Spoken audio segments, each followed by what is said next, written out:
Estou aqui para falar da biologia. Biologia, ciência que estuda a vida, a célula, os seres vivos e as relações dos seres vivos entre si e com o meio ambiente. E a nossa aula inicial do curso de biologia é sobre a organização celular.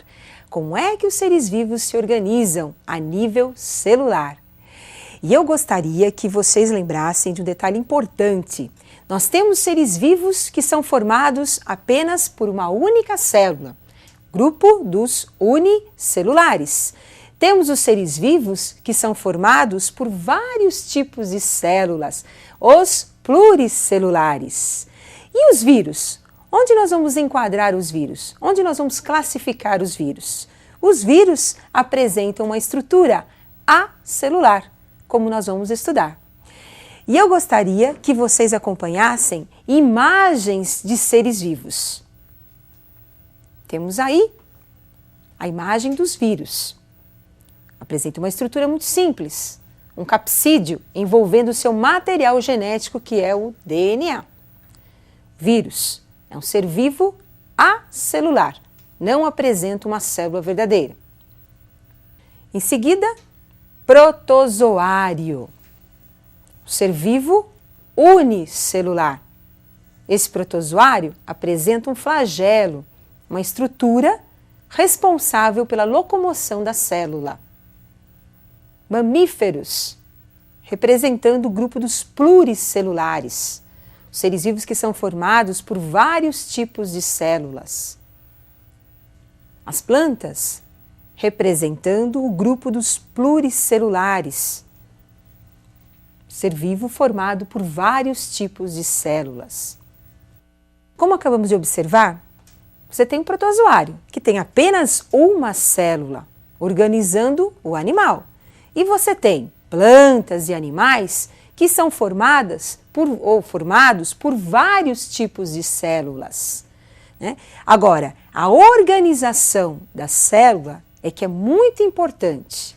E eu gostaria que você pensasse: qual a diferença entre uma célula bacteriana e uma célula animal?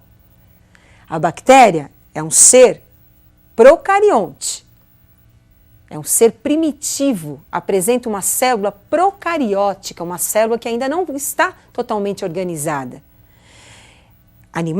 Célula animal, é uma célula eucariótica, do grupo dos eucariontes, é uma célula verdadeira, mais organizada. Acompanhe a estrutura de uma célula bacteriana. Temos aí um envoltório protegendo a célula bacteriana, a parede celular. Membrana plasmática, um envoltório mais interno, além de proteção, permite as trocas entre a bactéria e o meio ambiente, trocas de alimento, de água, de oxigênio. Região interna da célula bacteriana, nós temos o hialoplasma, porção do citoplasma onde nós vamos encontrar várias estruturas. Aparecendo os ribossomos, estrutura que pode ser encontrada de forma isolada na célula ou agrupada, como é o caso dos polirribossomos. Os ribossomos são responsáveis pela síntese proteica, produz as proteínas bacterianas. Nucleóide, material genético da bactéria. O nucleóide é a fita de DNA. Essa fita, responsável pela hereditariedade, ela está no hialoplasma, na região também chamada citoplasma da bactéria. O nucleóide não apresenta envoltório nuclear. Guardem bem isso. Não apresenta envoltório nuclear. Então, a célula bacteriana, uma célula procariótica, apresenta a característica principal, a ausência de envoltório nuclear. O seu material genético é encontrado na região do citoplasma, na parte líquida do citoplasma, que nós chamamos também de hialoplasma. Hialoplasma é uma região amorfa, gelatinosa do citoplasma. É lá que fica o material genético da célula bacteriana. E além do material genético no citoplasma, nós também vamos encontrar os ribossomos, a única organela da bactéria, os ribossomos. Observe agora a estrutura de uma célula animal. Célula animal, uma célula eucariótica, dos eucariontes. Então temos aí agora o envoltório nuclear, a carioteca. Envoltório importante que protege o material genético, onde nós encontraremos os genes responsáveis pela nossa herança genética. Mitocôndrias, uma organela importante aparecendo na região citoplasmática da célula animal, responsável pela respiração celular. Mitocôndria é o pulmão da célula, produz energia. Retículo endoplasmático, uma rede de canais. Nós temos dois tipos de retículo endoplasmático, o liso e o rugoso.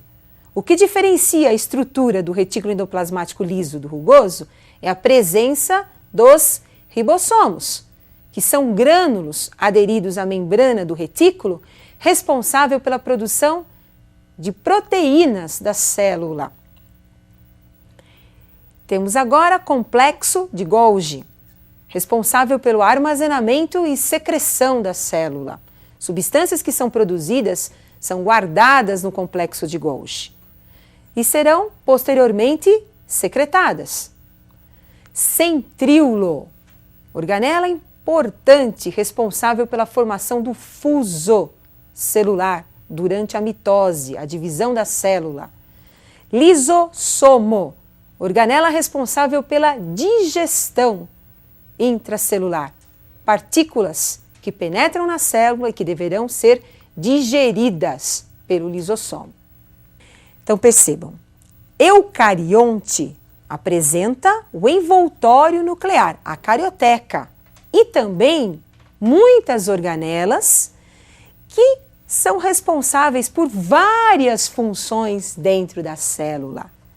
Enquanto que no procarionte, na bactéria, nós só encontramos os ribossomos, como a organela responsável pela síntese das proteínas bacterianas. E os vírus? São seres acelulares, de uma estrutura muito simples. Vamos estudar agora os vírus. Estrutura viral. Capsídeo, envolvendo o material genético dos vírus. Material genético que pode ser DNA ou RNA. Responsável pela hereditariedade, pelas mutações que ocorrem nos vírus.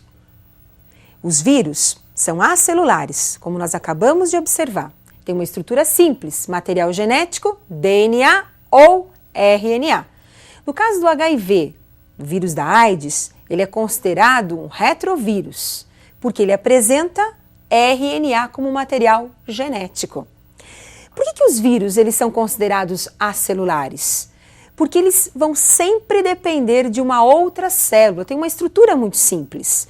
Se um vírus ele tem DNA, então nós vamos imaginar uma situação. DNA é o engenheiro de uma obra, o RNA é o operário desta obra.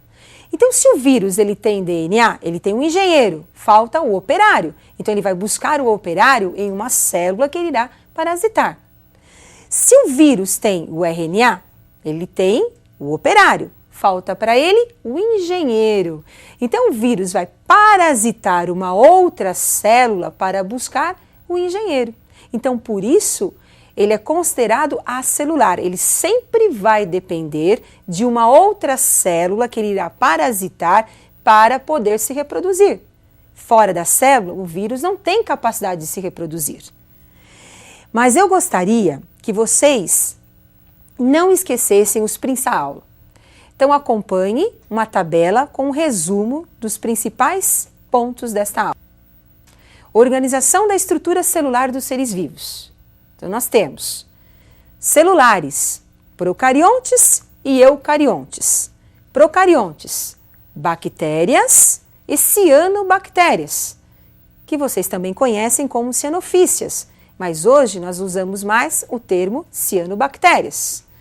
Eucariontes, protozoários, unicelulares, até o homem, incluindo o grupo dos eucariontes, desde protozoário, algas, vegetais, até o homem. Acelulares, nós temos o grupo dos vírus. Não esqueçam esses detalhes que são importantes. Agora, para responder à pergunta inicial, quais as diferenças básicas entre uma célula procariótica, que é uma célula bacteriana, e uma célula animal, eu gostaria que vocês acompanhassem agora a resolução. Célula bacteriana apresenta a ausência da carioteca, membrana nuclear ou envoltório nuclear. Nós temos apenas a presença dos ribossomos e o material genético no citoplasma da célula bacteriana. Célula animal, presença da carioteca, que é o envoltório nuclear, e a presença de muitas organelas no citoplasma. Então não esqueçam, porque isso é muito importante. Bactérias e cianobactérias, procariontes. O resto dos seres vivos, exceto os vírus, são classificados como eucariontes. E eu aguardo vocês para a nossa próxima aula.